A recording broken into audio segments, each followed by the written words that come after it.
સૌ પ્રથમ તો હું ગુજરાત સરકારનો અને મોદી સાહેબનો આભાર માનીશ કે સમગ્ર ગુજરાત રાજ્યના એક આસ્થાનું કેન્દ્ર એવું ફાગવેલ ક્ષત્રિય વીર ભાથીજી મહારાજનું ધામ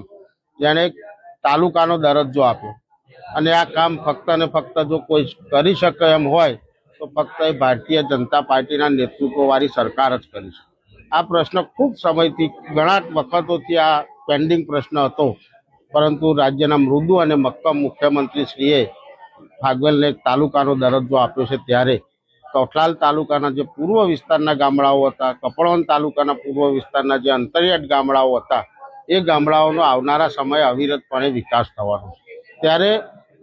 કેટલાક રાજકીય પક્ષો દ્વારા આજે કોંગ્રેસ પક્ષની વાત કરું તો કોંગ્રેસ પક્ષ જોડે કોઈ મુદ્દો ના હોવાથી સમગ્ર રાજ્યની અંદર ત્યારે એમણે આ ફાગવેલનો એક મુદ્દો ઊભો કરી અને એમના રાજકીય રોટલા શેકવા માટે નીકળ્યા।